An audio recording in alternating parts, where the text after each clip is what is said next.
Assalamualaikum warahmatullahi wabarakatuh. Selamat pagi pemirsa. Selamat pagi Vena. Sehat dan semangat ya. Harus semangat dong. Kita memulai hari harus dengan semangat ya. Kita juga akan membahas mengenai Jakarta ya, yang tidak bisa kita lupakan, tetap harus menjadi pusat perhatian karena Pilgub Jakarta ini sangat-sangat menarik untuk dibahas. Apalagi saat ini ya sudah mulailah tuh pada siap-siap lah ya, menjelang 27 November hari pemungutan suara. Tapi kalau kita lihat ini semakin ketat persaingan antara keduanya di pemilihan Gubernur Jakarta. Hasil surveinya juga ini yang menarik yang untuk kita soroti bersama. Harus balap-balapan ya. Balap-balapan yang mana nih yang balap-balapan? Iya benar.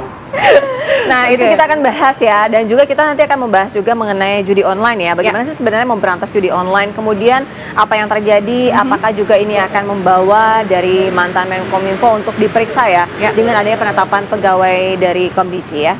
Itu akan kami hadirkan, tapi untuk membuka Apa Kabar Indonesia pagi hari ini pemirsa, kami hadirkan informasi pertama pemirsa, ada seorang pria yang tewas di Bandung, Jawa Barat.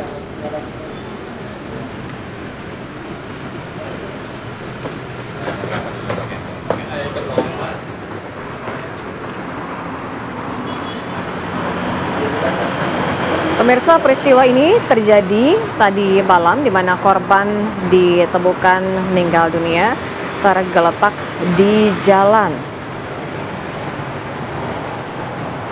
Di mana warga sekitar ini sempat mengungkapkan pada saat ditemukan pertama kali pria Parubaya tersebut sudah dalam kondisi tergeletak.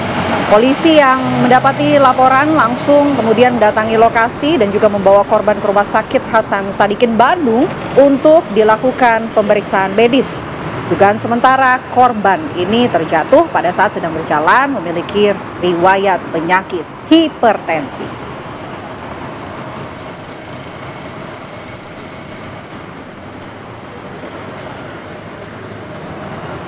Kami hadirkan pemirsa informasi selanjutnya untuk Anda. 3 pekerja seks komersil dan 4 mucikari ditangkap oleh aparat Polres Pangkep di Indekos di Jalan Matahari Pangkep, Sulawesi Selatan. Satu persatu pintu Indekos diketuk oleh pihak petugas kepolisian Resort Pangkep, di mana di salah satu kamar petugas ini menemukan pasangan yang bukan suami istri. Nah, sementara itu di kamar lainnya juga petugas kembali menemukan ada wanita PSK yang sedang menunggu pria hidung belang.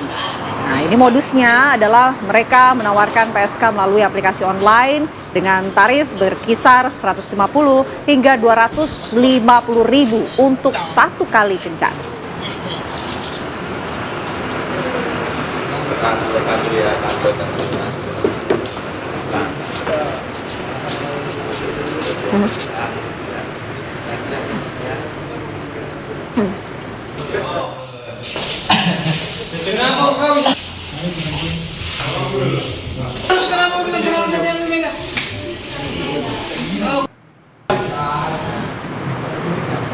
Ya, kita ke informasi lainnya pemirsa. Ini pesawat Trigana Air tujuan Sentani Wamena terbakar pada saat hendak lepas landas di Bandara Sentani, Jayapura, Papua.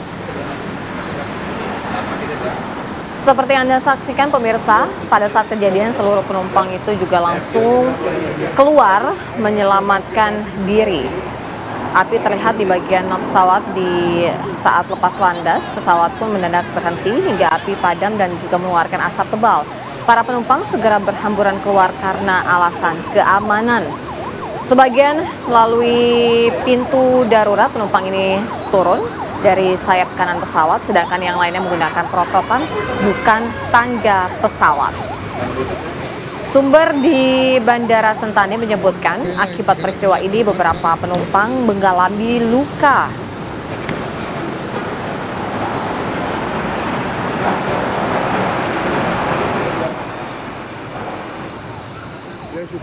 Dari Papua, pemirsa, kami hadirkan informasi dari Cirebon di mana kebakaran melanda sebuah rumah di perkampungan padat penduduk di Kabupaten Cirebon, Jawa Barat. Petugas damkar dari Kabupaten Cirebon yang tiba di lokasi langsung berjibaku menjinakkan amukan si jago merah. 3 unit pemadam kebakaran ini dikerahkan pemirsa Selama hampir 1 jam, petugas juga melakukan pemadaman hingga akhirnya si jago merah berhasil diredam. Peristiwa kebakaran ini dipicu oleh aksi nekat anak pemilik rumah yang dengan sengaja membakar kasur setelah terlihat cekcok dengan orang tuanya. Pelaku ini kemudian merasa sakit hati, tidak diperhatikan dan juga tidak dibelikan sepeda motor.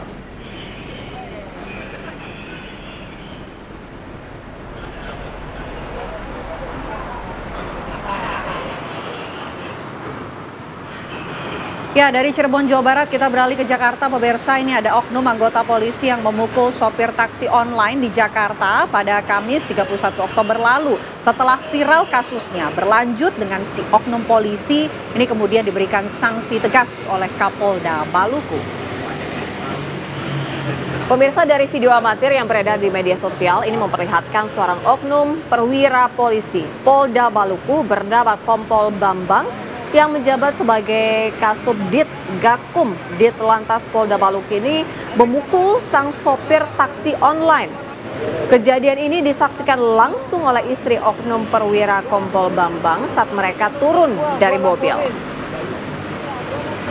Kasus pemukulan ini memang sempat diselesaikan secara kekeluargaan. Saat itu kedua belah pihak sepakat untuk berdamai.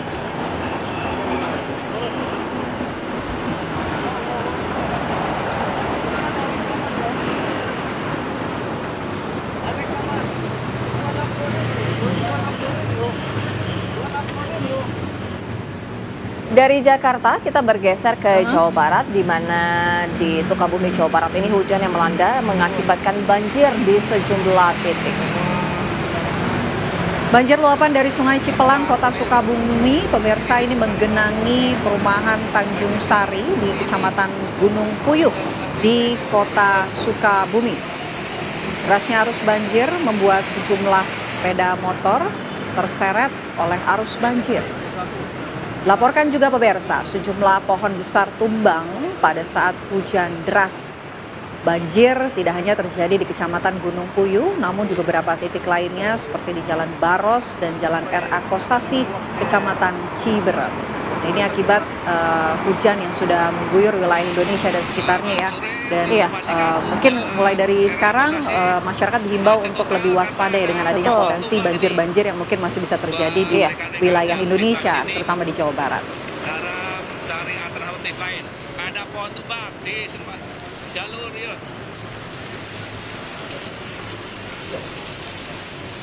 Tiang listrik juga pada pohon roboh.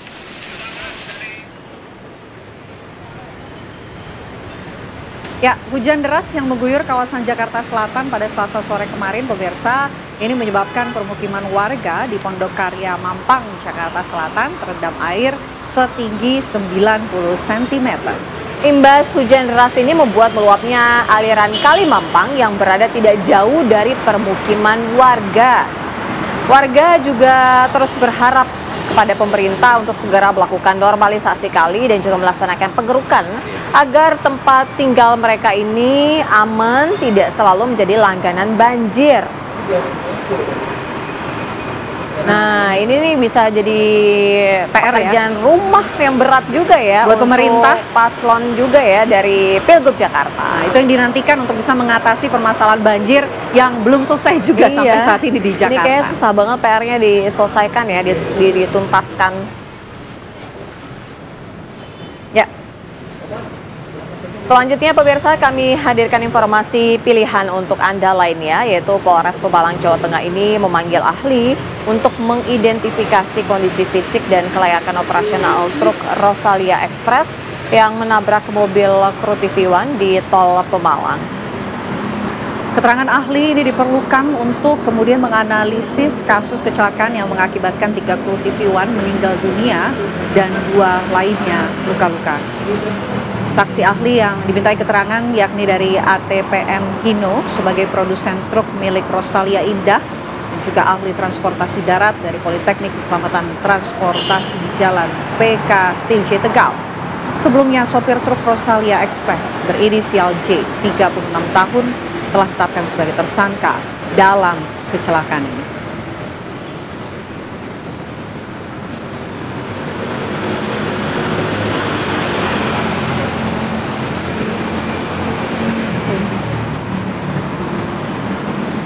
Ya, kami sudah hadirkan beragam informasi untuk Anda, tapi tidak lengkap kalau kami tidak hadirkan pantauan arus lalu lintas. Kami ajak Anda langsung bergabung bersama dengan Bribda Eklesia yang akan mengabarkan langsung kondisi di sekitaran Jakarta. Bribda Eklesia, silakan dengan laporan Anda.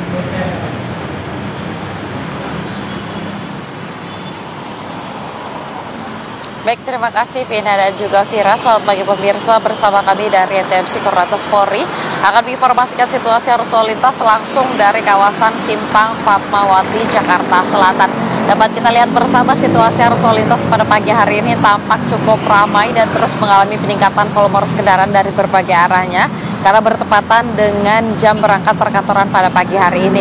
Untuk situasi arus lalu lintas dari arah Pasar Minggu ataupun Ragunan yang akan menuju ke arah Lebak Bulus maupun Pondok Indah pada pagi hari ini tampak cukup ramai. Memang terjadi ketersendatan di kawasan ini akibat jalan traffic light. Kami menghimbau kepada seluruh pengendara untuk tetap mematuhi rambu lalu lintas serta selalu menjaga jarak aman kendaraan Anda dengan kendaraan lainnya. Selanjutnya dari arah Pondok Labu yang akan menuju ke arah Haji Nawi juga dalam keadaan yang cukup ramai dan juga mengalami ketersendatan jelang antrian traffic light. Kami berterima kasih kepada seluruh pengendara yang tetap bersabar dan juga berhenti di belakang garis stop pada saat mengantri jelang traffic light. Dan perlu kami informasikan bahwa di kawasan ini merupakan kawasan yang diberlakukannya sistem ganjil genap, di mana kendaraan dapat melintas hari ini adalah kendaraan berplat genap dan kendaraan berplat ganjil dapat mencari jalan alternatif lainnya sesuai dengan tujuan Anda. Dan juga tidak lupa kami menghimbau bagi seluruh pengendara yang akan melintas di kawasan ini, terlebih khusus pengendara roda 2 untuk tidak merobos jalur yang berlawanan arah demi keselamatan diri Anda dan juga pengendara lainnya. Bagi Anda pemirsa yang ingin mendapatkan informasi situasi arus lalu lintas selengkapnya, dapat menghubungi call center kami di 15669 atau melalui SMS center di 9119. Selamat beraktivitas, hati-hati di jalan, dan salam presisi. Demikian Bribda Eklesia melaporkan, kembali kepada Vina dan juga Vira. Silahkan. Baik, terima kasih Bribda Eklesia, informasi langsung pantauan arus lalu lintasnya sudah mulai agak sedikit padat ya, ramai ya di Jakarta Selatan. Ya, kami harus jeda terlebih dahulu. Usai jeda kami masih akan kembali untuk Anda menghadirkan beragam informasi lainnya termasuk dengan Presiden Prabowo Subianto yang melantik Basuki Hadi Mulyono sebagai Kepala Otorita Ibu Kota Nusantara. Selengkapnya sesaat lagi pemirsa di Apa Kabar Indonesia Pagi.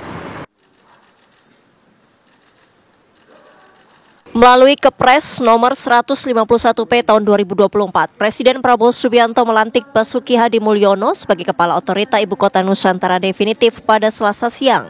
Pelantikan dilangsungkan di Istana Negara, Jakarta.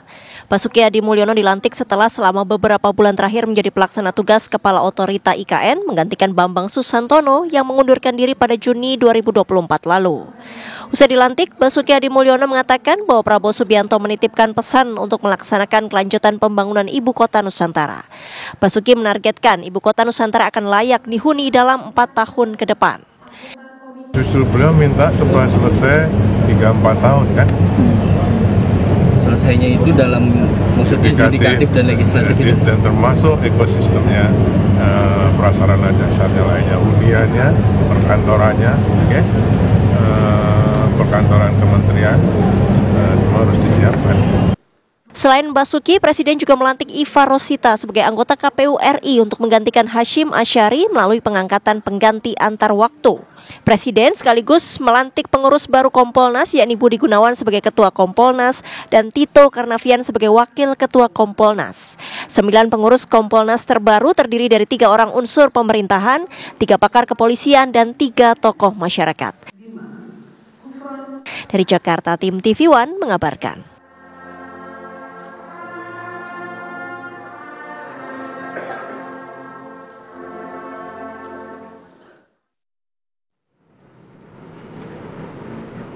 Pemirsa, Presiden Republik Indonesia Prabowo Subianto menandatangani aturan yang menghapus utang macet usaha mikro, kecil, dan menengah atau UMKM dalam bidang pertanian, perkebunan, peternakan, perikanan, dan kelautan, serta UMKM lainnya. Ya, hal tersebut ini tertuang pada PP nomor 47 tahun 2024. Prabowo Subianto menegaskan aturan ini adalah bentuk keberpihakan pemerintah agar dapat membantu para produsen yang bekerja di bidang pertanian, UMKM dan nelayan yang merupakan produsen pangan yang sangat penting di Indonesia. Presiden dalam mengeluarkan aturan ini juga telah banyak mendengar aspirasi dari berbagai kelompok tani dan nelayan hingga pelaku UMKM yang mengeluhkan terhambatnya usaha dan pekerjaan mereka atas piutang macet di bank. Dengan keberpihakan pemerintah ini, diharapkan para pelaku usaha kecil bidang pangan ini dapat terus bekerja dan melanjutkan usaha mereka agar lebih berdaya guna untuk bangsa dan negara.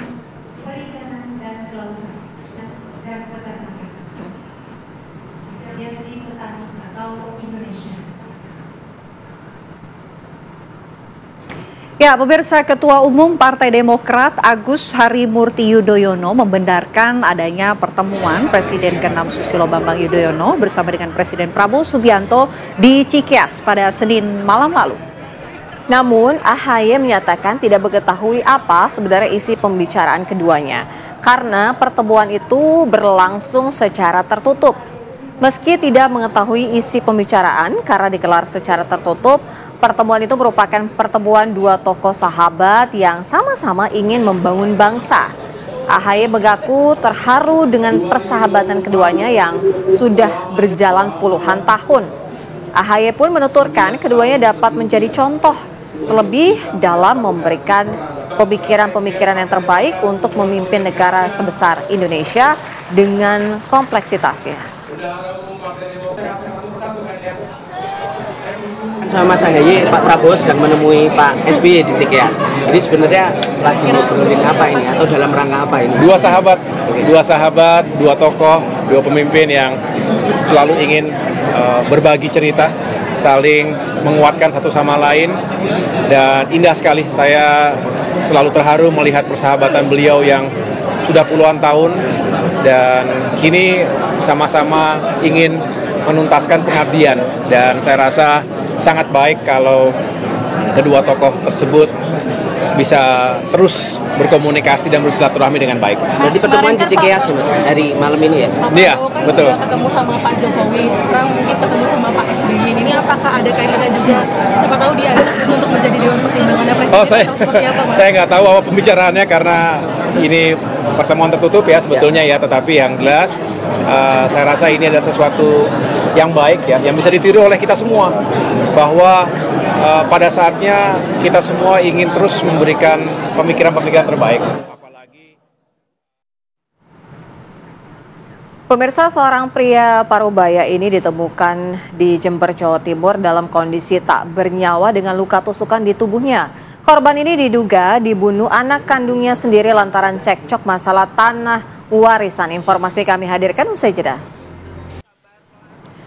Anda kembali menyaksikan Apa Kabar Indonesia Pagi, pemirsa. Menteri Perdagangan periode 2015-2016 Thomas Lembong atau Tom Lembong resmi mengajukan gugatan pra-peradilan ke Pengadilan Negeri Jakarta Selatan. Tim penasihat hukum dari Thomas Lembong ini mengajukan permohonan gugatan pra-peradilan untuk membatalkan status tersangka Tom Lembong di Pengadilan Negeri Jakarta Selatan. Ari Yusuf Amir menyebutkan ada 5 poin pihaknya mengajukan gugatan melawan Kejaksaan Agung. Di antaranya adalah Tom Lembong tidak diberikan kesempatan menunjuk penasihat hukum saat dirinya ditetapkan sebagai tersangka dan kurangnya alat bukti yang dihadirkan Kejaksaan Agung saat menetapkan Tom sebagai tersangka. Ari pun mempertanyakan Menteri Perdagangan lain yang seharusnya juga diperiksa, mengingat Tom Lembong hanya menjadi Menteri Perdagangan pada tahun 2015 hingga 2016.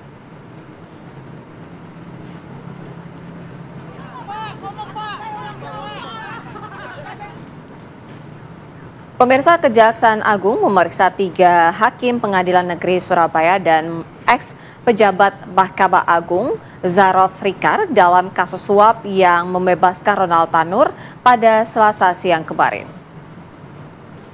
Pemeriksaan lanjutan ini dilakukan oleh tim penyidik dari Kejaksaan Agung, di mana penyidik Jampitsus Kejagung mendalami peran dari Zarof Rikar dalam pengurusan perkara Ronald Tanur. Secara terpisah, 3 tersangka hakim Pengadilan Negeri Surabaya ini juga menjalani pemeriksaan penyidik Kejaksaan Agung.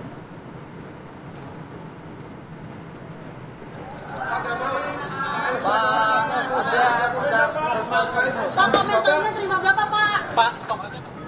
Ya, usai dilakukan pemeriksaan selama kurang lebih 5 jam, Meriska Wijaya, ibu dari Ronald Tanur, ditetapkan tersangka oleh penyidik Kejaksaan Agung dalam kasus gratifikasi atau suap dalam perkara bebasnya sang anak, Ronald Tanur. Penyidik Kejaksaan Agung menemukan alat bukti yang akhirnya bisa menjerat ibu Ronald Tanur, dinaikkan dari saksi menjadi tersangka, yaitu Meriska Wijaya, dibawa menuju ruang tahanan di Rutan Kelas 1 Kejaksaan Tinggi Jawa Timur. Dalam pemeriksaannya, tersangka didampingi kuasa hukum. Saat ini Meriska Wijaya menjadi tahanan titipan Kejaksaan Agung selama 20 hari ke depan guna mempermudah pengembangan penyidikan.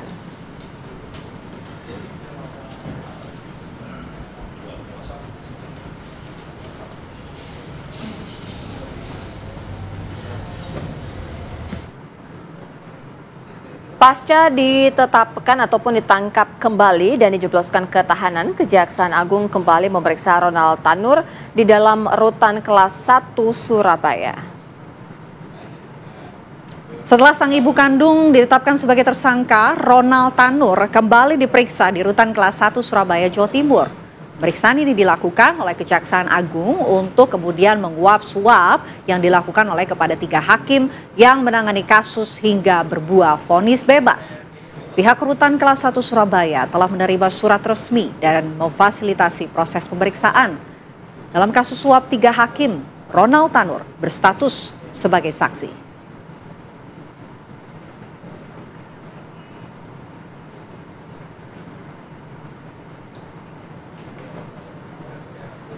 Ya, kami hadirkan informasi lainnya untuk Anda, pemirsa. Seorang pria paruh baya di Jember, Jawa Timur ditemukan tak bernyawa dengan luka tusukan.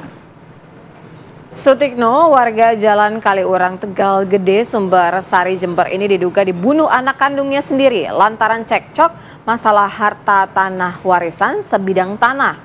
Polres Jember juga telah berangkat pelaku yang berusia 39 tahun. Polisi pun menyita sejumlah alat bukti, salah satunya pisau yang digunakan pelaku, serta 3 unit sepeda motor yang 1 diantaranya adalah milik temannya, yang diduga juga membantunya melarikan diri.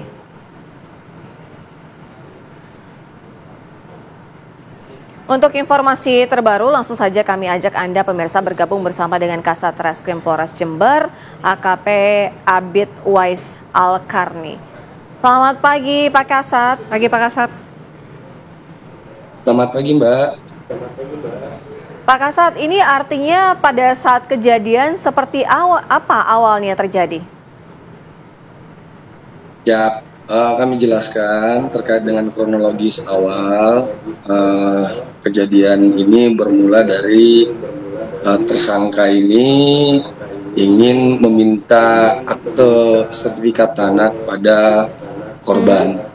Jadi dia dari rumah mengajak temennya berdua, 2 orang, bertiga datang ke rumah korban untuk meminta akte. Dari rumah pelaku juga sudah meniatkan membawa 1 buah pisau yang dimasukkan ke dalam bajunya untuk dibawa ke sana. Setelah sampai di TKP, kemudian terjadilah percecokan antara korban dengan pelaku, sehingga dengan hal yang tidak disepakati antara kedua pihak ini, akhirnya pelaku mengayunkan pisaunya lalu melakukan penusukan terhadap korban. Artinya pelaku ini secara sadar ya ingin memang melakukan kekerasan terhadap ayah kandungnya sendiri ya, karena sudah membawa pisau begitu dari sebelumnya. Ya, dari hasil pemeriksaan yang kami lakukan, memang dari awal niatan pelaku ini dari rumah sampai dengan bertemu dengan korban, memang niatnya untuk melakukan aksinya ini ketika memang apa yang diinginkannya tidak dituruti oleh korban. Oke, Pak Abid, pada saat di lokasi ataupun tempat kejadian perkara itu sebetulnya ada berapa orang Pak yang menyaksikan peristiwa ini Pak? Kalau dari hasil olah TKP maupun dari pemeriksaan yang kami lakukan saksi-saksi itu ada 4 Pak, Mbak. korban, pelaku, istri, dan ulangi ada 5 orang, 2 diantaranya teman dari pelaku, korban itu sendiri maupun istri dari korban. Oke, tapi sejauh ini kan yang ditetapkan tersangka oleh pihak kepolisian kan baru 1 orang, Pak. Bagaimana dengan adanya potensi tersangka-tersangka lain, termasuk dengan 5 orang yang pada saat itu berada di lokasi? Perannya seperti apa, Pak Abid? Betul, memang pada saat di TKP itu memang ada 5 orang. Namun sampai sejauh ini yang kami tetapkan sebagai tersangka itu ada 1 orang, yaitu dari anak dari korban sendiri. Untuk istri maupun teman dari istri korban maupun teman dari pelaku ini masih status sebagai saksi. Dan 1 lagi yang masih kami cari tahu keberadaannya, yaitu atas nama N, teman dari pelaku ini. Kita masih belum mengetahui seberapa jauh peran dari temannya ini dalam kejadian tersebut. Kita masih berproses untuk melakukan pencarian. Artinya ada kemungkinan untuk penambahan tersangka ya dari salah satu teman yang juga masih belum ditemukan? Ya. Oke. Langkah apa yang dilakukan oleh pihak kepolisian berikutnya untuk kemudian menemukan 1 orang lagi yang peran ini juga masih belum diketahui begitu, dan untuk mendalami kasus ini, Pak Abid? Dari pihak Polres Jember sendiri, Satreskrim Polres Jember, kita sudah melakukan beberapa hari ini pendalaman, mengumpulkan bagian informasi terkait keberadaan 1 orang yang kita cari ini. Dari hasil pemeriksaan juga kita sudah dapat beberapa informasi-informasi yang kita bisa kita gunakan untuk mencari keberadaan 1 orang yang masih belum kita ketemukan ini. Iya, Pak Kasat, secara singkat saja hukuman untuk tersangka? Siap, untuk sementara dari hasil gelar perkara kita kenakan pasal 340 KUHP dengan ancaman 20 tahun maksimal penjara. Baik, terima kasih banyak Pak Kasat atas waktunya di Apa Kabar Indonesia Pagi. Kami tunggu perkembangan terbaru. Selamat pagi. Terima kasih. Pemirsa, beberapa lembaga survei ini sudah merilis hasil survei elektabilitas calon gubernur Jakarta. Saat ini pasangan calon Ridwan Kamil Suswono ini tampak unggul dibandingkan 2 paslon lainnya. Tapi apakah memang unggulnya cukup signifikan? Nanti kita akan bahas lengkapnya sesaat lagi, pemirsa. Anda kembali menyaksikan Apa Kabar Indonesia Pagi, pemirsa. Calon Gubernur Jakarta nomor urut 1, Ridwan Kamil, berbagi pengalamannya berkunjung ke Palestina pada saat bertemu dengan 400 perwakilan Majelis Taklim Peduli Palestina se-Jakarta. Perwakilan Majelis Taklim Peduli Palestina se-Jakarta mendeklarasikan dukungan terhadap paslon gubernur dan juga wakil gubernur Jakarta nomor urut 1, Ridwan Kamil Suswono. RK pun berjanji akan meresmikan masjid dan juga rumah yatim piatu di Palestina sebagai bentuk kepedulian serta dukungan atas kemerdekaan bangsa Palestina jika dirinya terpilih menjadi gubernur Jakarta. Selanjutnya kami hadirkan juga informasi dari calon gubernur dan wakil gubernur nomor urut 2 Dharma Pongrekun dan Kunwardana yang menyapa para relawan dan pendukungnya di kawasan Pegadungan Kalideres, Jakarta Barat. Dharma Kun ini berdialog dan juga menyerap berbagai aspirasi dari para relawan komunitas Peci Merah. Dharma Kun ini juga menyerahkan piala kejuaraan mini soccer dari komunitas Peci Merah se-Jakarta. Dan dalam kesempatan ini Dharma Kun berjanji bila terpilih nanti memenangkan pilkada akan menjadikan Jakarta sebagai kota beradab. Ya, calon gubernur nomor urut 1 dan juga nomor urut sudah giliran calon gubernur Jakarta nomor urut 3 Pramono Anung yang bakal menjadikan stadion bersejarah Jakarta, Stadion VIJ di Petojo Cideng, Jakarta Pusat sebagai markas Persija jika menang Pilgub nanti. Disampaikannya saat menghadiri agenda gotong royong kerja bakti di lokasi, Prabowo juga mencatat keluhan dari pihak stadion serta warga sekitar, diantaranya adalah masalah air, parkiran, dan revitalisasi gedung. Prabowo pun mengatakan bila sudah diperbaiki, maka bukan lagi tidak mungkin bahwa stadion VIJ ini menjadi salah satu base latihan dari Persija.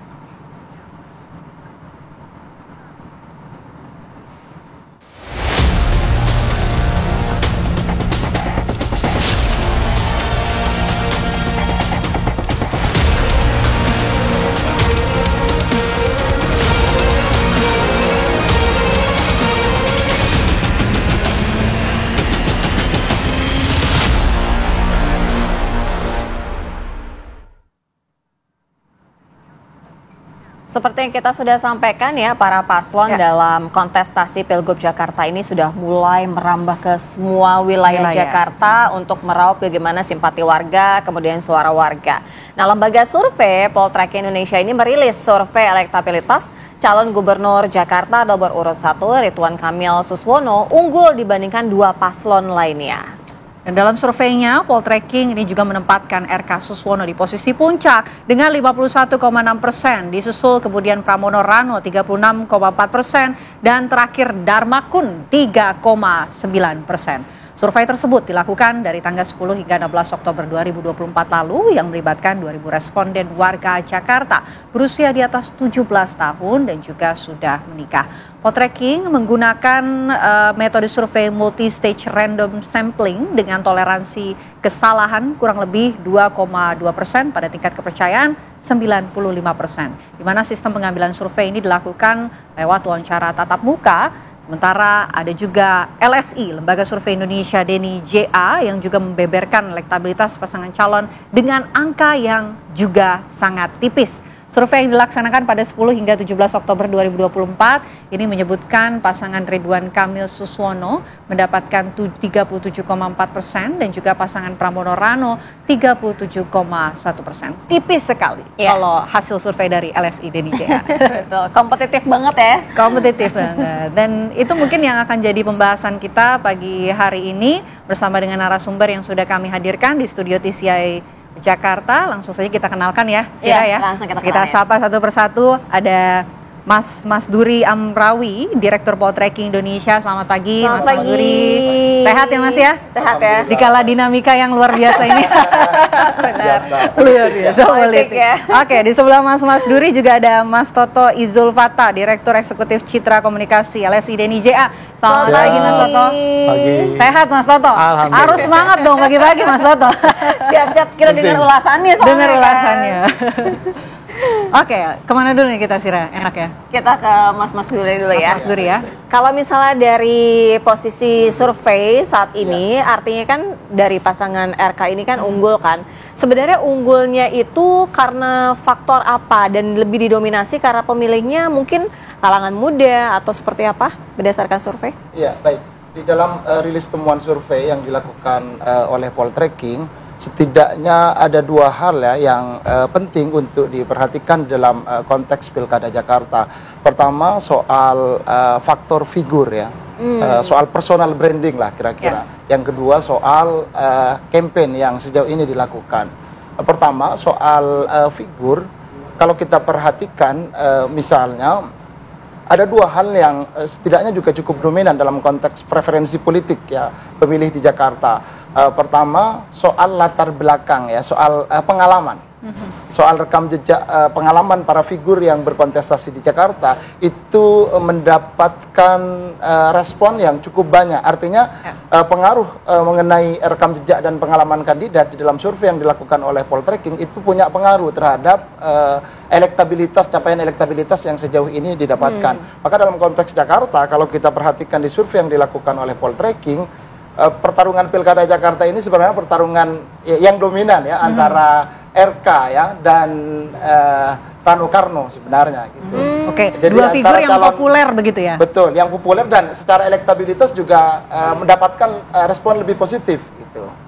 Dan respon positifnya itu karena rekam jejak mereka atau karena memang sosok figurnya mereka? Sosok figur mereka tentu. Figur itu kan juga berkaitan dengan rekam jejak ya, pengalaman yang bersangkutan. Lalu yang kedua, kalau dalam konteks pasangan tentu dalam preferensi politik pemilih di Jakarta ada isu sosiologis ya, soal agama. Dalam potret terakhir di survei yang dilakukan oleh Poltreking 10 sampai 16 Oktober, pengaruh agama di Jakarta itu juga cukup dominan ya. Pertama soal pengalaman, yang kedua itu soal agama. Dalam konteks ini tentu pasangan Ridwan Kamil Suswono diunggulkan ya, karena ada dukungan dari PKS yang secara sosiologis misalnya keterkaitannya dengan kelompok Islam itu saya kira cenderung lebih dominan ya dibandingkan misalnya dengan dua kandidat lainnya. Justru lebih dominan ya. Tapi kalau misalkan ada yang sempat dilontarkan oleh Suswono itu berpengaruh tidak pada survei yang kemarin soal itu? Yang belakangan ya tentu saja ya. Itu kan juga menyangkut agama begitu kan, tadi kan disebutkan mengenai agama. Ya, isu tersebut tentu saja punya pengaruh gitu. Tinggal bagaimana kemudian resonansi dan dominasi ya pertarungan isunya di media, saya kira juga punya itu punya dampak pasti gitu. Tinggal bagaimana kemudian mereka bisa mengelola ya isu tersebut untuk kemudian ya bisa dinetralisir atau justru jadi berdampak positif kalau bisa dikelola dengan baik. Oke, kalau dari Poltreking Indonesia kan memang hasil surveinya RK Suswono mengungguli begitu, cukup jauh begitu dengan Pramono Rano. Tapi kalau dari tren peningkatan sebelumnya, Mas, ini seperti apa? Apakah memang benar RK Suswono juga mengalami peningkatan? Betul. Kalau kita perhatikan di survei yang dilakukan oleh Poltreking kemarin, setidaknya pasangan RK Suswono ya kemudian Pram Rano juga sama-sama mengalami kenaikan. Jadi keduanya ada tren kenaikan. Gitu. Sama-sama mengalami kenaikan. Dan angkanya itu ya kurang lebih 4%-an ya.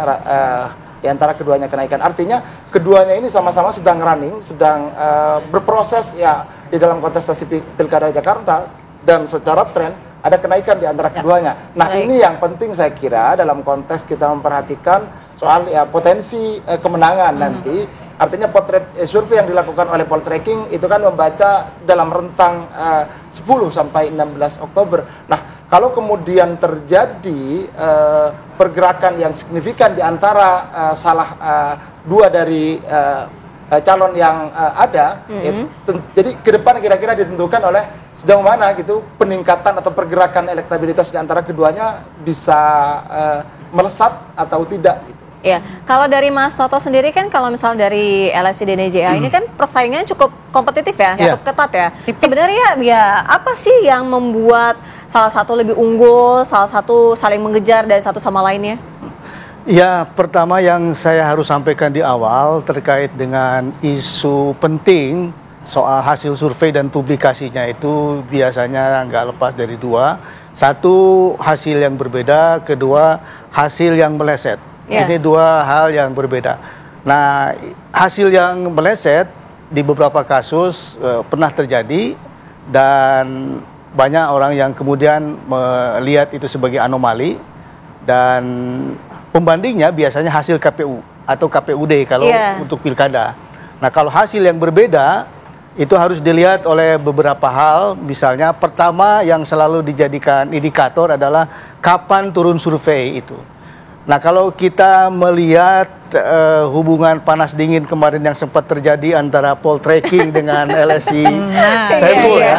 Ini saya harus klarifikasi, jadi ada dua LSI nih. LSI satu lembaga survei Indonesia, nah kami lingkaran survei Indonesia DNJA. Ini dua lembaga yang berbeda. Walaupun awalnya dulu bersatu. Nah, terkait dengan itu kalau saya lihat baik Poltreking maupun LSI-nya sebelah itu Mas Jayadi Hanan ya, itu memang di periode turunnya kurang lebih sama. Nah, kemudian hasilnya berbeda. Ini yang memang menjadi logis, wajar kalau akhirnya diselesaikan secara organisasi. Dan kemarin hasilnya sudah kita tahu, tinggal silakan Poltreking ngambil sikapnya seperti apa. Nah, kalau dari kami lingkaran survei Indonesia, memang hasilnya belum bisa kita bilang siapa pemenangnya. Karena ada margin of error 3,5% ya. Dengan periode turun itu tanggal 16 sampai 22. Jadi dari sisi itu 71 dengan 37,4 dengan 37,1. Dari pengalaman kita sejauh masih dalam margin of error, kita belum bisa bilang pemenangnya siapa. Iya, tapi apa yang membuat salah satu agak sedikit lebih unggul? Faktor apa? Ya, tentu banyak faktor ya. Yang pasti di kami selalu menyebut hukum besi. Jadi hukum besi orang atau kandidat untuk dipilih itu setidaknya ada 2 minimal ya. 1 tingkat popularity, pengenalan, dan kedua kesukaan. Calon yang ideal itu berbanding lurus antara pengenalan dan kesukaan. Yang bahaya itu kalau pengenalan tinggi, kesukaan rendah. Masih mending yang pengenalannya rendah tapi kesukaan tinggi. Nah, ini artinya kalau kandidat yang berkategori seperti itu tinggal bagaimana memaksimalkan pengenalan, potensi untuk dipilihnya kuat. Dan kita sudah uji di beberapa kali, kandidat yang di H-3, 4, 5 bulan itu bisa menang walaupun elektabilitasnya sebelumnya jauh, karena tingkat kesukaan tinggi tapi pengenalan rendah. Begitu masih pengenalan, otomatis elektabilitasnya. Nah, yang ideal pengenalan dengan kesukaan berbanding lurus. Nah, ini kalau yang saya lihat yaitu RK sudah punya modal popularity. Sebaliknya Pram itu belum maksimal. Tapi kan ada wakilnya, Rano Karno, yang betul. juga sama popularitasnya. Saya kira penyumbang terbesar hasil survei hari ini ada di Rano. Kalau masih lagi pengenalan Pramnya, ini akan makin naik lagi elektabilitasnya. Apalagi kalau kita lihat dari tren sebelumnya, saya kira warning ya yang pas itu kalau kita mau ngasih warning itu ke RK malah. Kalau dari kita. Karena ada tren kenaikan yang cukup lumayan signifikan dari duet Pram Dul ini. Dari sisi ini saya kira RK harus waspada karena dari data kita dia sudah masuk kategori stagnan itu. Pengenalan sudah tinggi, mentok, tapi hasilnya kurang lebih dari sebelumnya masih kurang lebih di angka 40-an di data kita ya. Itu kira-kira yang bisa kalau kita berbicara mengenai pemilih pemula kan juga cukup banyak banget ya, masif banget. Nah, itu angka-angka mereka itu saat ini kalau terbaca dari survei LSI DNJA kemana mereka? Memang kalau kita lihat ada kecenderungan itu ke Pram Dul ketimbang ke RK Sus.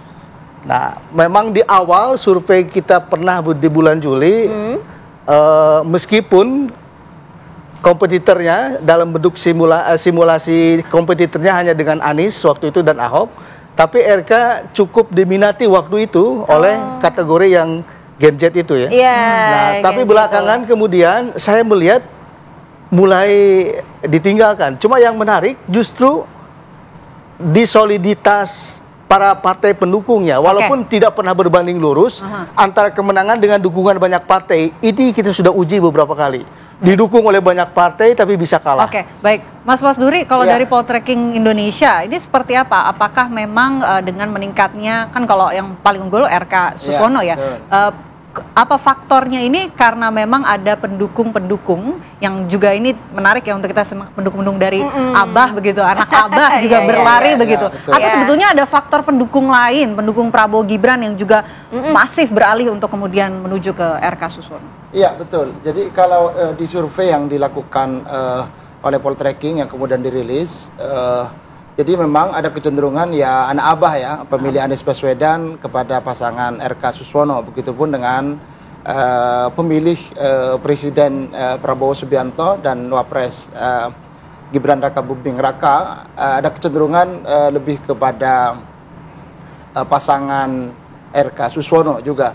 Kalau pemilih Prabowo Subianto cenderung ke RK secara faktual tentu saja linear ya, garis lurus linear, ya. Betul. Tapi yang menarik kan tentu kalau kemudian pemilih Anies Baswedan ternyata ada kecenderungan kepada RK Suswono. Dan ini tentu saja kalau kita tarik secara diametral terkait dengan posisi politik di Jakarta. Kalau kita tahu misalnya, saya kira dalam konteks rekam jejak perjalanan Pilkada Jakarta di 2017 lalu ya, soal Anies Ahok misalnya yang cukup kentara saingannya, saya kira itu juga jadi salah satu penjelas kenapa kemudian misalnya meskipun kemarin sempat rame soal kenapa kemudian Anies tidak bisa jadi maju sebagai calon gubernur di Jakarta, tapi secara posisi politik ya barangkali secara ideologis memang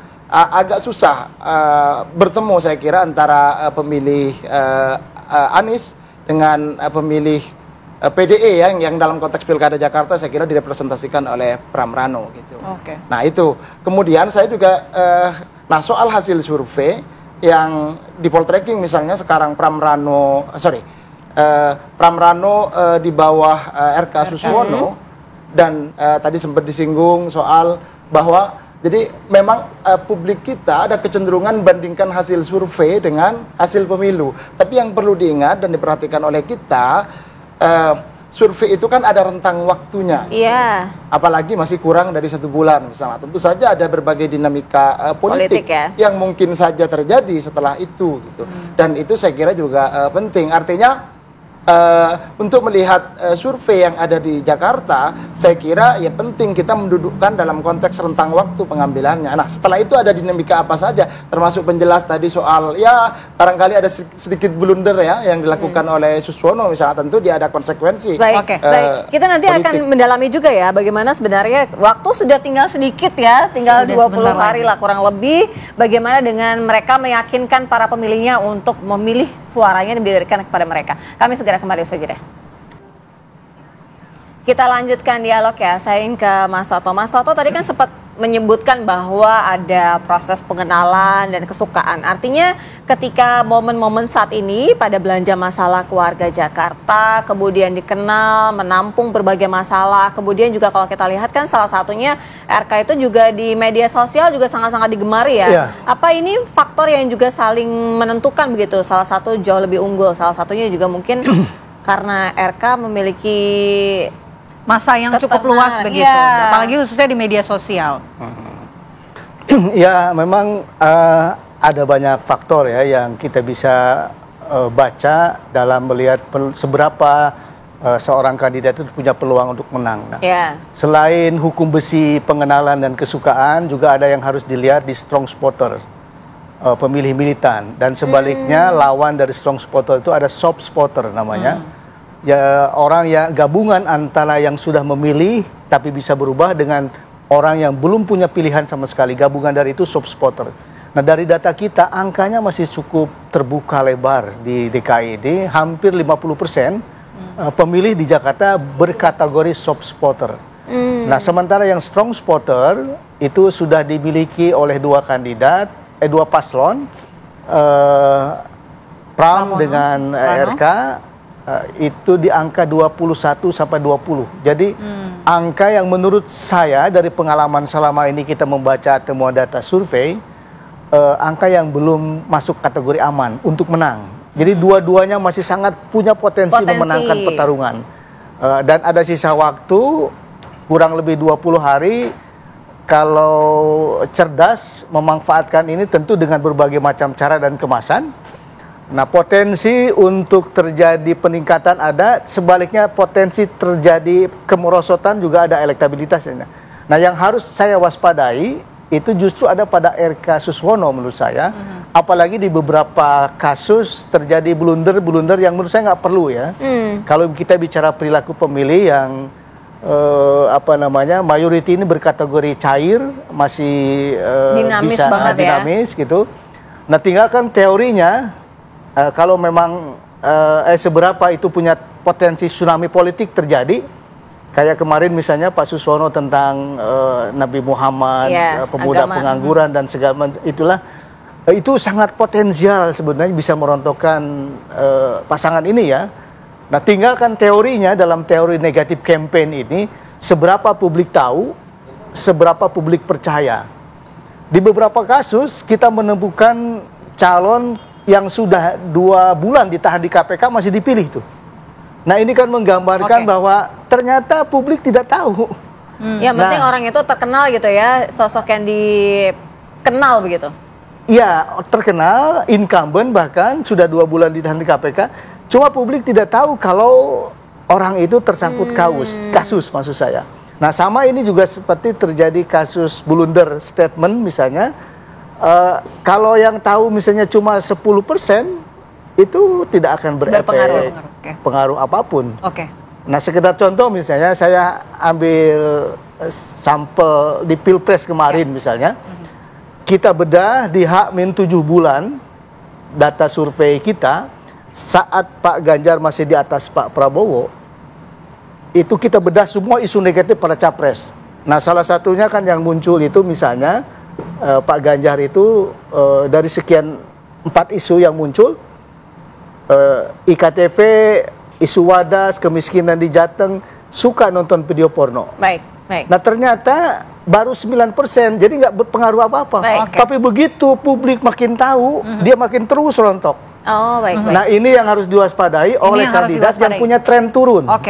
Itu yang harus diwaspadai khususnya di 20 hari yang dinamikanya masih bisa berubah. Kalau Poltreking Indonesia seperti apa? Mungkinkah belusukan begitu apa yang dilakukan oleh para paslon, terutama paslon 01 yang bersaing tipis ini dan juga 03, ini bisa kemudian berpengaruh terhadap pemilih-pemilih yang sampai saat ini masih belum memutuskan? Jadi Pilkada Jakarta ini memang unik dan menarik ya.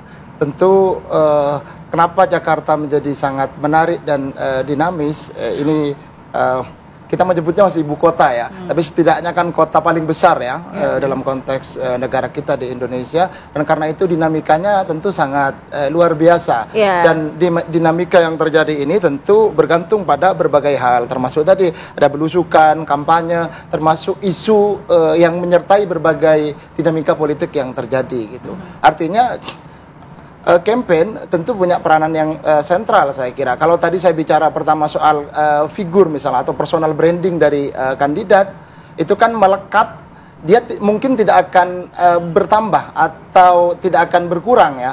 Tetapi bagaimana kemudian resonansi isu, dominasi isu dari personal tadi, misalnya soal rekam jejak, pengalaman, soal latar belakang, religiusitas misalnya, itu kan sudah sudah mentok lah kira-kira kan, stagnan gitu.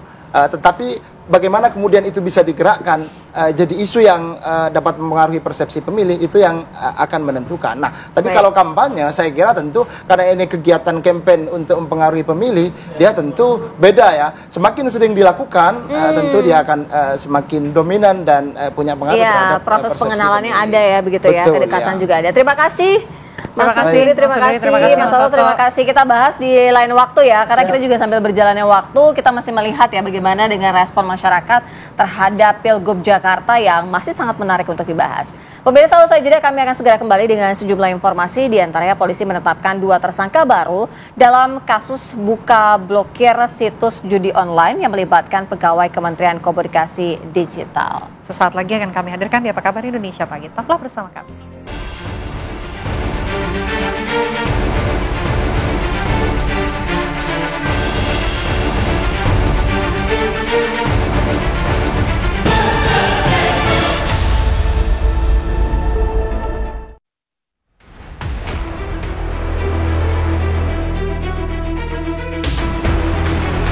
Polisi menetapkan 2 tersangka baru dalam kasus buka blokir situs judi online yang melibatkan pegawai Kementerian Komunikasi Digital.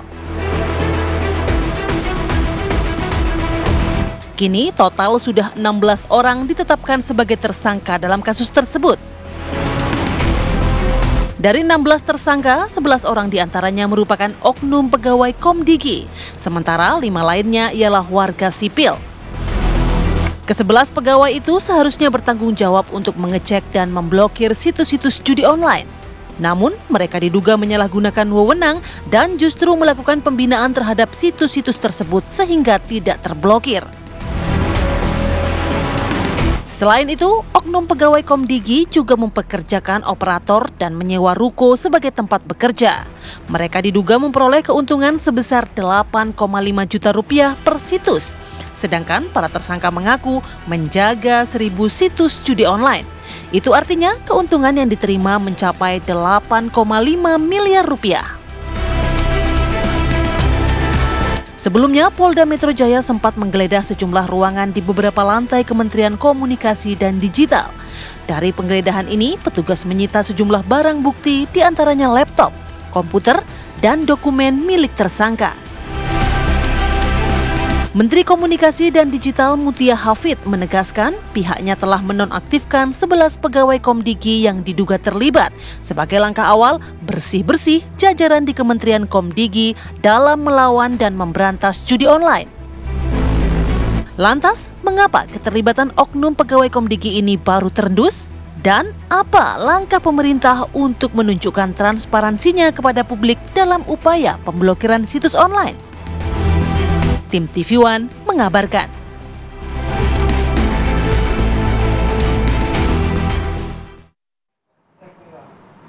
Ya, dan untuk membahas mengenai judi online di Kementerian Komunikasi Digital, ini pemirsa kami ajak Anda bergabung bersama dengan sejumlah narasumber yang sudah hadir. Kita sapa terlebih dahulu. Sudah hadir ada Prof. Henry Subiakto, mantan staf ahli Menkominfo. Selamat pagi, Prof. Selamat pagi, Prof. Ini menarik nih, sama Prof. Henry kita ingin dalami.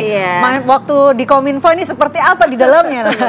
Selain juga Prof. Henry, kami juga sudah tersambung melalui sambungan virtual. Ada Mas Abraham Srijaya, selaku anggota dari Komisi 1 DPR RI. Selamat pagi, Mas Abraham. Selamat pagi, Mas Abraham. Selamat pagi semuanya.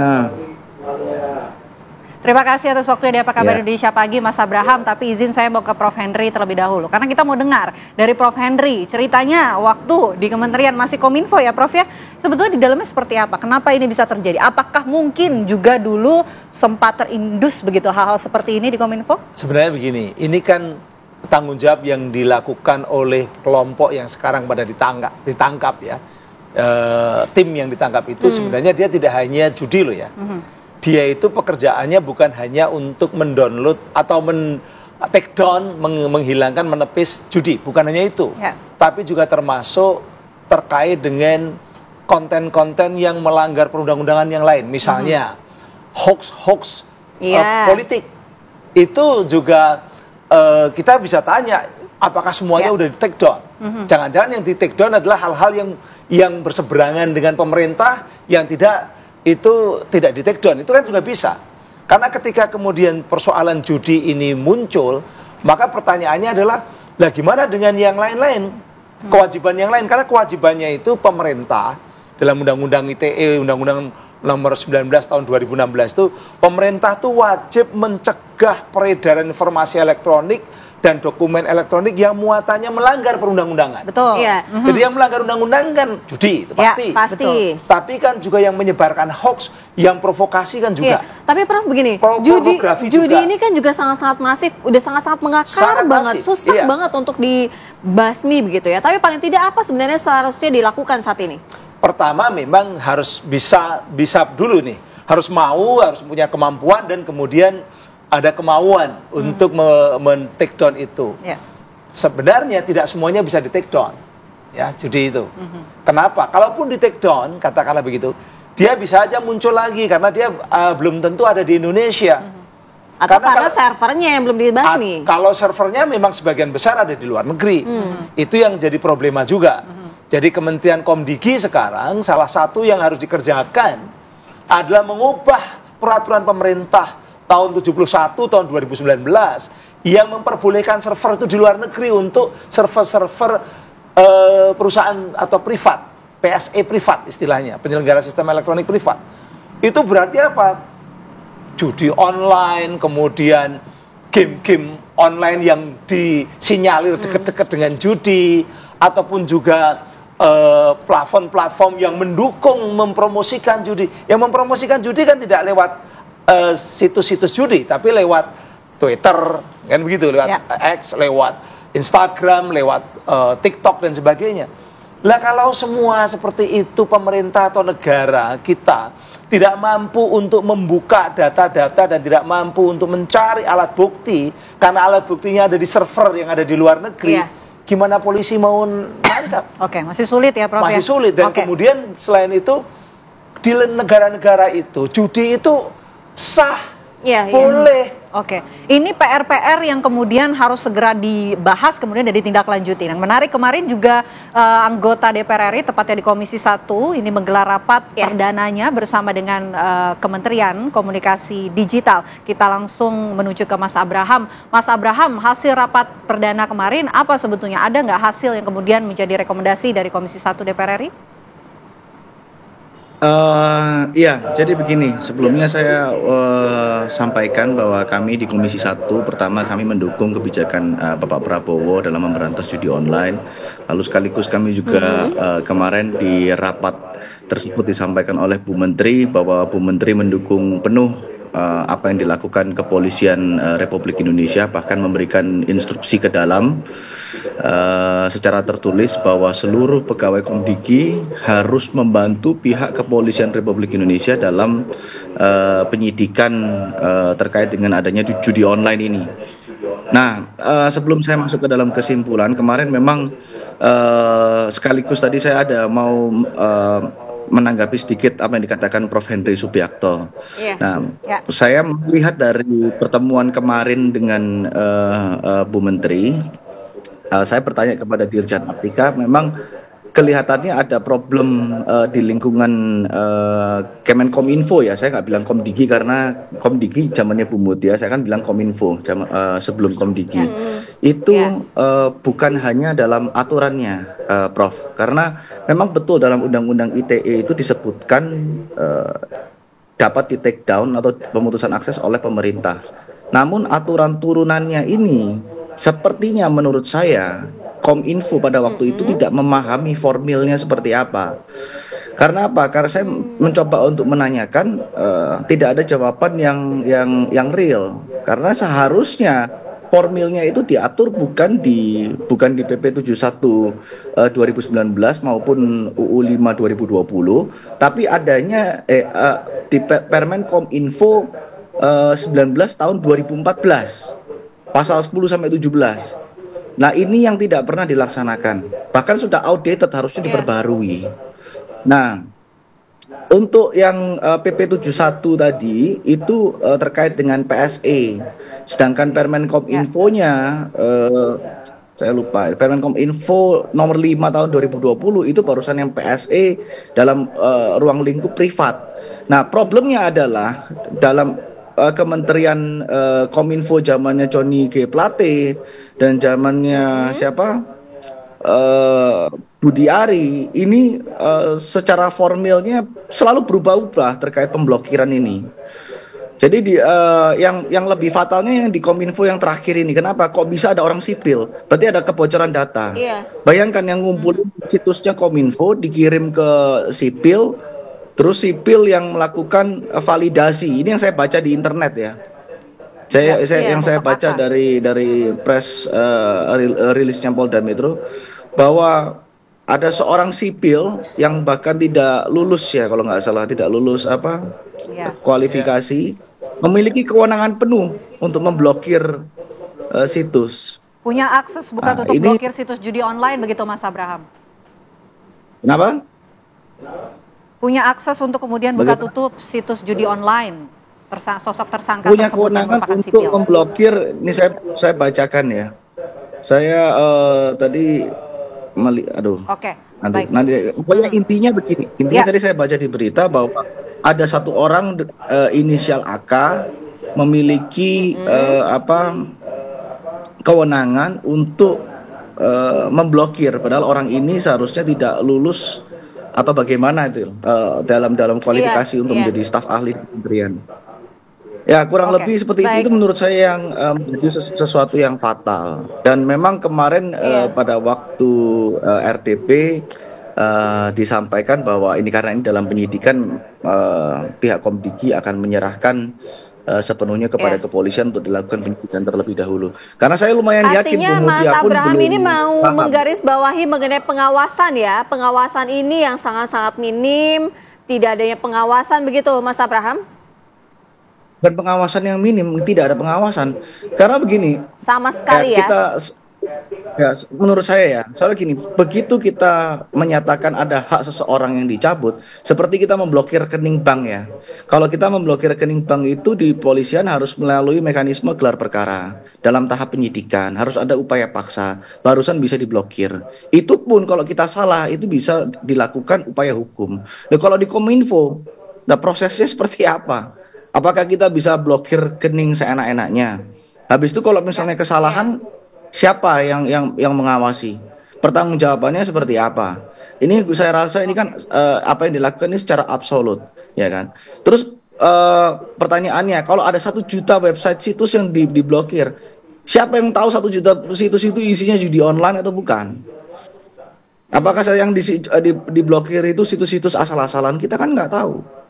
Jadi kita nggak bisa ngeklaim, oh ya ini 1 juta situs, 500.000 situs. Bukan masalah banyaknya situsnya, tapi isi kontennya itu apakah betul mengandung judi online, pornografi dan lain-lain yang melanggar ketentuan hukum. Baik, oke. Itu dari Mas Abraham, tidak ada pengawasan, kenapa bisa kok sipil kemudian punya akses buka tutup situs judi online? Mungkin dijawab usai jeda ya, Prof. Henry, ditahan dulu. Sesaat lagi kami kembali untuk Anda. Tetaplah bersama kami, pemirsa. Kembali di Apa Kabar Indonesia Pagi, kita lanjutkan dialog kita. Pertanyaan tadi banyak sekali disampaikan oleh Mas Abraham untuk Prof. Henry. Tidak ada pengawasan, kemudian bagaimana bisa ini sipil kemudian megang kendali buka tutup situs judi online. Sebetulnya siapa yang harus bertanggung jawab, Prof? Ya, kalau dari undang-undangnya kan pemerintah wajib, kan begitu kan? Wajib itu berarti pemerintah itu siapa? Pemerintahnya siapa nih? Presiden, kemudian menteri, kan begitu kan? Harusnya menteri. Nah, menteri ketika kemudian diamanahkan oleh undang-undang wajib untuk mencegah, maka harusnya itu memang ada mekanisme yang kuat. Apakah itu ada yang senior di situ atau dirjen, kemudian direkturnya itu harus betul-betul tanggung jawab di situ ya, mengawasi day to day dan time by the time gitu ya, waktu per waktu. Tapi ternyata kan tidak. Ini kan ribuan, bahkan yang harus ditepis itu kan ribuan, yang harus diteliti ribuan, pakai mesin crawling, pakai mesin kemudian mesin-mesin itu menunjukkan mana yang judi, mana yang tidak. Nah, lalu kemudian diawasi satu persatu. Ini judi atau benar, dicek satu persatu kan begitu. Kemudian ketika benar-benar dianggap judi baru di take down kan. Tapi begitu. itu siapa yang bisa mengawasi nih? Ya itu kan tim. Makanya sebenarnya ini harusnya, karena ini adalah amanah undang-undang dan ini adalah masa depan anak cucu kita. Karena kalau yang namanya, ini kan bukan hanya judi loh ya, sekali lagi, yang diteliti ini bukan hanya judi, tapi yang termasuk pornografi, termasuk yang bisa merusak moralitas orang, bisa merusak katakanlah kemarahan kepada negara dan sebagainya. Ini kan dipasrahkan pada mereka. Harusnya ini minimal direktur tuh tanggung jawab, direktur atau dirjen itu harus tanggung jawab. Ada orang-orang senior yang harus day to day ikut bersama di situ. Nah, artinya begini, Prof. Missing link-nya di mana? Karena kan seharusnya memang tupoksinya seperti itu, tapi ternyata tidak ada. Inilah kemudian, mungkin ini adalah sebuah lembaga yang harusnya sangat besar, tanggung jawab, memiliki tanggung jawab pada bangsa dan negara sangat besar, tapi dipasrahkan pada anak-anak muda, yang tadi yang orang nggak lulus saja bisa, kemudian bisa direkrut, jumlahnya mungkin ya puluhan, bahkan mungkin sekitar 100-an ya. Kalau dulu cuma puluhan di lantai 8, sekarang bisa sampai punya kantor sendiri kan begitu, itu kan aneh. Karena apa? Nggak ada pengawasan. Makanya ini memang benar kalau misalnya sekarang ditanyakan kepada menterinya, kenapa kok sampai hal yang kemarin yang masih Menkominfo berarti ya? Ya iyalah, kenapa hal yang sangat penting seperti ini, amanah undang-undang seperti ini, dan memiliki katakanlah iming-iming ya, godaan-godaan uang yang sangat besar, karena ada yang bilang per situs itu 8,5 juta, ada yang mengatakan lebih, padahal di situ ada ribuan situs. Ya, orang bandar yang punya 5.000 situs misalnya begitu, tolong jangan diblokir 1 bulan, tak kasih 5 juta. Ya luar biasa pendapatannya. 5 juta kali 5.000 per bulan. Itu kan sebuah iming-iming yang sangat besar. Nah ini harusnya ketika tahu kondisi seperti ini, itu pimpinan-pimpinan Kominfo itu aware, maka harus dibentuk sebuah katakanlah pengawasan yang ketat. Satgas pengawasan. Dulu zaman saya masih dilibatkan dalam tim seperti ini, saya pernah dilibatkan. Waktu itu belum begitu marak judi online dan judi belum kelihatan katakanlah bersentuhan dengan game. Sekarang ini kan judi sama game itu kan sulit dibedakan. Gitu kan? Sulit sekali dibedakan. Itu orang mengatakan ini judi, orang yang mengatakan ini game karena ini bukan taruhan uang. Apalagi anak-anak kecil ya, gampang banget dengan mudah begitu ya ikut. Dan di dalam peraturan Menteri nomor 2 tahun 2024 yang dibuat tahun Januari 2024 itu memang simulasi judi itu boleh dalam game untuk usia-usia di atas 18 tahun. Jadi kalau ada orang membuat game untuk simulasi judi, dia didaftarkan sebagai game, tapi itu simulasi judi. Nah, yang dilarang itu kan, yang larang apa itu judi atau tidak, itu kan adanya di KUHP. KUHP buatannya adalah buatan Wetboek van Strafrecht, itu kan belum ada seperti ini kan begitu. Jadi ini yang benar ada missing link dalam regulasi juga. Kadang-kadang polisi sama orang yang ahli di Kementerian Kominfo bisa beda menerjemahkan Prof, singkat ini judi saja. atau tidak. Optimis bisa bumi hanguskan ini judi online? Semangatnya harus, tapi harus. apakah nanti akan bisa tuntas? Mohon maaf, saya pesimis. Karena kecuali ada perubahan-perubahan dan ada upaya-upaya yang dilakukan oleh kementerian maupun juga pemerintah ini secara serius. Itu kuncinya, dan nanti saya sampaikan apa kuncinya. Itu kuncinya dari Prof. Henry. Sekarang saya mau ke Mas Abraham. Mas Abraham, singkat saja, ini yang apa kemudian yang menjadi catatan bagi Kementerian Komdigi yang baru ke depannya untuk memberantas masalah judi online ini, Mas Abraham? Saya boleh sampaikan sebelumnya nggak, supaya nanti nggak jadi fitnah ini apa yang saya sampaikan, apa ini sesuai yang saya singkat saja Mas. Boleh.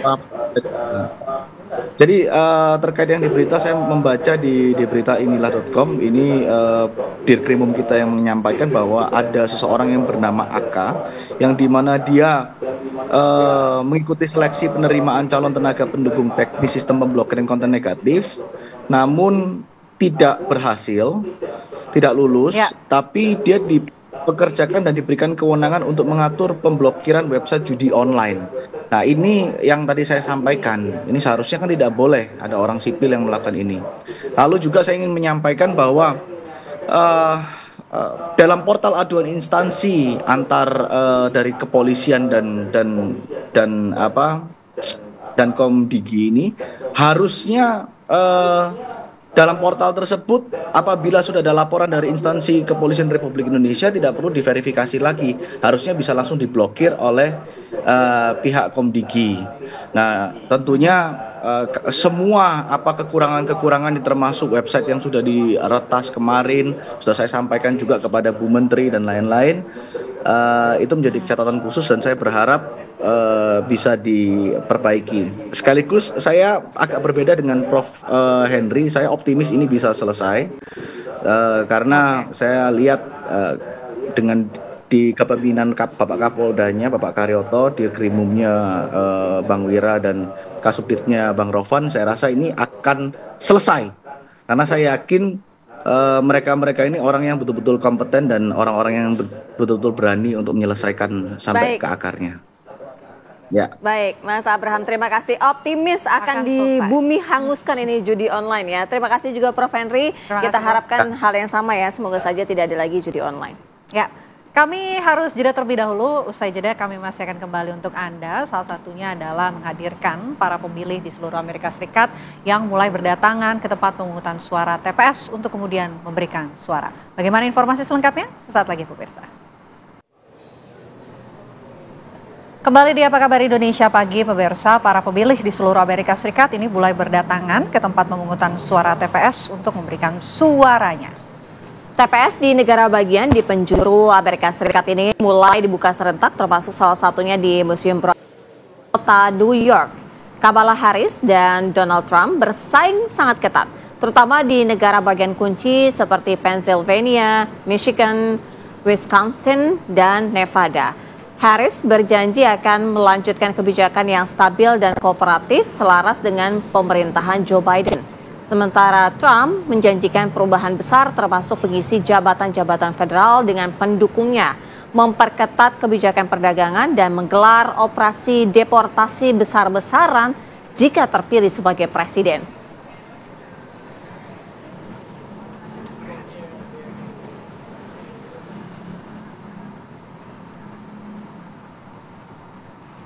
Langsung saja kami ajak Anda pemirsa untuk mengupdate bagaimana jalannya pemilihan Presiden Amerika Serikat. Ada rekan kami Yanri Subekti. Yanri, bagaimana dengan proses pada saat ini di sana, seperti apa keunggulan dari Trump dan juga Kamala Harris? Saya Vina, saat ini saya berada di salah satu TPS di Queens di kota New York. Seperti yang Anda saksikan, TPS ini masih dikunjungi oleh pemilih yang belum sempat untuk memberikan suaranya. Dan akan tutup sekitar setengah jam lagi atau pukul 9 malam. Demikian juga di negara-negara bagian lain, ini ada yang sudah mulai tutup dan mulai adakan penghitungan suara, sehingga untuk sementara sudah bisa diketahui untuk penghitungan suara siapa yang memenangkan electoral votes untuk presiden. Karena Vera dan Vina, pemilu tahun ini 2024 selain memilih pilihan presiden juga memilih anggota Kongres dan juga anggota pejabat negara bagian. Namun banyak sekali masyarakat yang lebih ingin tahu atau antusias untuk mengikuti bagaimana hasil pilihan presiden. Dan tadi dari informasi yang kami peroleh, pertarungan ataupun perolehan electoral votes di Pilpres tahun ini sangat ketat sekali. Bahkan ada yang menyampaikan atau yang bilang ini terketat sepanjang sejarah dalam Pilpres di Amerika Serikat. Perlu diketahui di Amerika Serikat ini untuk menyatakan siapa yang menang dalam pilihan presiden adalah yang mereka mengantongi electoral vote sebanyak 270. Dan saat ini perlahan-lahan sudah mulai dihitung, dikumpulkan sejumlah negara bagian, sudah diketahui siapa yang warganya 50% lebih di negara bagian itu memilih salah satu kandidat Trump atau Kamala Harris, maka di negara bagian itu jumlah electoral votes-nya akan diberikan kepada kandidat presiden yang memenangkan electoral votes. Dan nantinya di akhir penghitungan suara di total apabila sudah mencapai 270 itu akan dimenangkan oleh kandidat presiden tersebut. Dan dari sementara perhitungan sementara atau polling menyatakan bahwa jumlah kedua kandidat ini hampir ataupun 49%, 48% ada yang menyampaikan Kamala lebih unggul. Demikian juga Trump, selisihnya namun sangat dekat sekali, hanya hitungan di bawah 10 digit atau tidak sampai hitungan 1 atau 2 atau 3 saja. Dan ini sepenuhnya akan tergantung kemenangan penghitungan suara di 7 negara bagian swing state. Dan terlebih yang saat ini yang paling diperhatikan adalah negara bagian Pennsylvania, di mana pada detik-detik terakhir kedua presiden ini berjuang, bertempur habis-habisan, berkampanye di negara bagian Pennsylvania. Dan dari informasi yang baru saja saya update, ini untuk perhitungan suara di Pennsylvania ini dimenangkan oleh Kamala Harris, yaitu 75%. Jadi 19 electoral votes yang dimiliki Pennsylvania ini akan diberikan kepada Kamala Harris. Dan namun ini masih sementara karena di Amerika Serikat ini tahun ini juga selain dilakukan pemungutan suara secara langsung di TPS hari ini, mereka juga 36 negara bagian juga sudah menggelar pemilu early ataupun pemilihan awal, membuka TPS awal seperti di kota New York, yaitu 9 hari yang lalu. Demikian juga mereka yang memberikan surat suara melalui kotak pos atau pos surat. Dan ini nanti yang sedikit membutuhkan waktu yang agak lama untuk penghitungan suaranya. Namun banyak yang optimis penghitungan suaranya tidak selama seperti pada saat Pilpres tahun 2020 yang lalu, karena jumlah pemilih Amerika Serikat saat itu, saat pandemi, jumlahnya lebih banyak, jauh lebih banyak daripada saat pemilihan presiden. Jadi diharapkan begitu TPS tutup, langsung bisa diamati dan bisa segera diketahui siapa pemenang Pilpres dalam hitungan jam, atau kalau ada kendala mungkin dalam hitungan 1, 2 atau 3 hari. Vira dan Vina kembali ke studio dan saya akan terus melaporkan perkembangan hasil penghitungan suara Pilpres 2024 di Amerika Serikat. Kembali ke studio. Terima kasih Henry, seperti itu yang kita nantikan. TPS 30 menit lagi tutup dan juga nampaknya perolehan suara bagi keduanya ini bersaing tipis, ketat satu sama lain. Kita tentu juga akan menyaksikan ya nanti di program-program kami selanjutnya. Usai sudah kebersamaan kita di Apa Kabar Indonesia Pagi, mewakili kru yang bertugas, saya Sira Safira. Dan saya Vena Kintan pamit undur diri. Terima kasih atas kebersamaan Anda pemirsa. Sampai jumpa.